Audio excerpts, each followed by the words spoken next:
இட்லி பொடி வந்து முடக்கட்டாங்கீரையில் இட்லி பொடி கேட்டிருக்குறாங்க. இது ஒரு ஆர்டர் வந்திருக்குது. அதனால் வந்து அவங்க எவ்வளோ கேட்குறாங்களோ அவ்வளோதான் நான் செய்வேன். புதுசாக தான் செஞ்சு தருவேன். ஆர்டர் வந்ததுக்கு அப்புறம் தான் நான் செய்கிறதுக்கு ஆரம்பிப்பேன். அதனால் வந்து என்கிட்ட வந்து ஸ்டாக்கெல்லாம் இருக்காது. நான் கொஞ்சம் கொஞ்சமாக எவ்வளோ கேட்குறாங்களோ 1/2 கிலோ 1 கிலோ அப்படி கேட்டாங்கனாலும் 1/4 கிலோ கேட்டாலும் நான் செஞ்சு கொடுத்துருவேன். இது இன்றைக்கி முடக்கட்டாங்கீரையில் இட்லி பொடி கேட்டிருக்குறாங்க. வாங்க வீடியோக்குள்ளே போயிடலாம். எப்படி செய்கிறது அப்படின்றத பார்க்கலாம். நான் வந்து கடலைப்பருப்பு ஒரு 200 கிராம் எடுத்திருக்கேன். 200 கிராம் வந்து நம்ம வாணலில் போட்டிருக்கேன். மற்ற பொருளையும் நான் உங்களுக்கு காட்டிடுறேன். நான் தனியாக எடுத்து வச்சு காட்டல. நான் வறுக்கும்போது தான் ஒரு ஐடியா வந்தது, ஒரு வீடியோ போடலாம் அப்படின்ட்டு. முடக்கட்டாங்கீரை வந்து ஒரு 50 கிராம் இருக்கும்.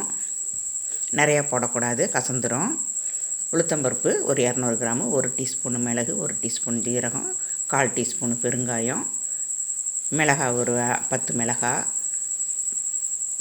வரமிளகாய் ஒரு 10, பூண்டு பல் ஒரு 10 எல்லாத்தையுமே வறுத்து எடுத்துட்டேன். எல்லாத்தையுமே வறுத்து எடுத்துருக்கேன் பாருங்கள். இந்த மாதிரி வந்து ரொம்ப கருகிடாமல் நம்ம வறுத்துக்கணும். மிளகாயும் வறுத்துட்டேன். மிளகாயை வறுக்கும்போது கொஞ்சமாக உப்பு போட்டு வறுத்துக்கோங்க. முடக்கட்டாங்கீரையை வந்து நான் கழுவி காய வச்சுட்டு அதுக்கப்புறமும் நான் வறுத்து எடுத்துருக்கேன். நிழலில் தான் காய வைக்கணும், வெயிலில் காய வைக்கக்கூடாது. மிளகு ஜீரகமும் வறுத்துட்டேன். இது கூட வந்து நம்ம ஒரு 1/4 டீஸ்பூனு பெருங்காயத்தூள் சேர்த்துக்கலாம். உப்பும் நம்ம கல் உப்பு தான் போடணும், வறுத்து போடணும். இப்போ எல்லாத்தையுமே வந்து நம்ம அரைச்சிடலாம். நான் எல்லாமே வறுத்துட்டு உங்களுக்கு காட்டியிருக்கேன். இந்த பெருங்காயம் வந்து கட்டி பெருங்காயம் நான் வறுத்து அரைச்சி எடுத்து வச்சுருக்கேன். நான் அப்பப்போ நமக்கு தேவையானதுக்கு நம்ம போட்டுக்கலாம் அப்படின்ட்டு. இப்போ எல்லாத்தையுமே எடுத்து நம்ம மிக்ஸி ஜாரில் போட்டு நம்ம அரைச்சிக்கலாம். ஒன்று ஒன்றா அரைச்சிக்கலாம். முதல்ல வந்து மிளகாயை போட்டு நான் அரைச்சிக்கிறேன்.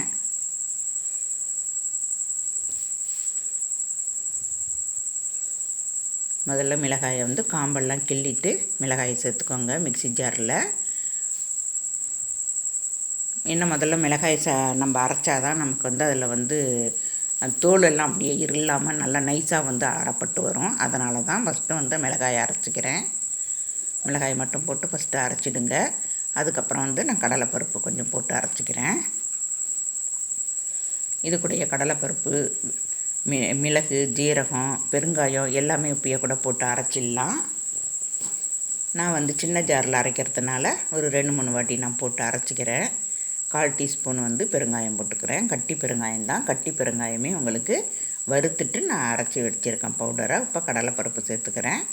இதையும் போட்டு நல்லா அரைச்சி எடுத்துகிட்டு இருந்துடலாம். ரொம்ப ஃபைன் பேஸ்ட்டாக அரைக்கக்கூடாது, கொஞ்சம் கொரகொரப்பாக இருக்கணும். அப்போ தான் நமக்கு இட்லிக்கோ தோசைக்கோ தொட்டு சாப்பிடும்போது நல்லா இருக்கும். பாருங்கள், இந்த அளவுக்கு நமக்கு கொரகொரப்பாக இருக்கணும். அந்தளவுக்கு கொரகொரப்பாக இருந்தால் போதும். நான் வந்து இது ஒரு கடாயிலேயே நான் கொட்டிக்கிறேன். நம்ம எல்லாத்தையும் நம்ம எல்லாத்தையுமே அரைச்சி எடுத்துகிட்டு நம்ம எல்லாம் ஒரே வாணலில் கொட்டிக்கிட்டோம் அப்படின்னா அதுக்கப்புறம் நம்ம கலந்து நம்ம பாட்டிலில் விட்டுக்கலாம். இப்போ முடக்கட்டாங்கீரையை வச்சுருக்கேன். அது கூட இப்போ உளுந்து போட்டுக்கிறேன். உளுந்து நமக்கு தேவையான அளவுக்கு உப்பு போட்டிருக்கேன். நான் 1/2 டேபிள் ஸ்பூன் போட்டிருக்கேன். உப்பு வந்து நீங்கள் அவங்கவுங்க டேஸ்ட்டுக்கு தகுந்த மாதிரி பார்த்து போட்டுக்கோங்க. இதுவும் நல்லா மைய அரைச்சாச்சு. இப்போ வந்து 10 பல் பூண்டு வந்து இப்போ லாஸ்ட்டில் தான் போட்டு அரைக்கணும். ஃபஸ்ட்டே வந்து அரைக்கக்கூடாது. லாஸ்ட்லேயே போட்டு நம்ம அப்படியே பச்சை பூண்டு தான் அப்படியே போட்டு அரைச்சிக்கலாம். தோலெல்லாம் உரிக்கணுன்றது கிடையாது, அப்படியே நம்ம அரைச்சி எடுத்துக்கலாம். பாருங்கள், நல்லா அரைச்சி வந்துடுச்சு. இப்போ பாருங்கள் எவ்வளோ ஃபைன் பேஸ்ட்டாக இருக்கும். நமக்கு அந்த தோலில் இருக்கிறதெல்லாம் கூட நல்லா மசிஞ்சு வந்துடும். பூண்டில் இருக்கிற தோலெல்லாம் கூட நல்லா மசிஞ்சு வந்துடும். அதனால் நம்ம பூண்டு தோலோடையே நம்ம போட்டுக்கலாம். இது வந்து நான் அதே வாணலியே கொட்டி எல்லாத்தையும் நம்ம கலந்து விட்டுக்கலாம்.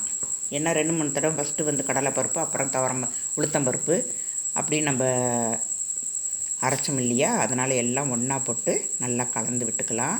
கலந்து விட்டுட்டு அந்த சூடை தணியிட்டோம். அந்த சூடு தணிஞ்சதும் மிக்சியில் அரைச்சதுனால கொஞ்சம் சூடாக இருக்கும். அந்த சூடு தணிஞ்சதும் இந்த மாதிரி ஒரு பாட்டிலில் போட்டுக்கலாம். உங்கள்கிட்ட பாட்டில் இருந்தால் பாட்டில் போட்டுக்கோங்க, இல்லை பிளாஸ்டிக் டப்பாவில் கூட போட்டுக்கலாம். நான் உங்களுக்கு பிளாஸ்டிக் டப்பாவில் தான் போட்டு தரப்போகிறேன். இந்த பாட்டிலில் தான் நான் போட்டு தரப்போகிறேன். இந்த வீடியோ பிடிச்சிருக்குன்னு நினைக்கிறேன். பிடிச்சிருந்தால் லைக் பண்ணுங்கள், ஷேர் பண்ணுங்கள், சப்ஸ்கிரைபர் பண்ணுங்கள். மறக்காமல் பெல் பட்டன் அமுக்குங்க.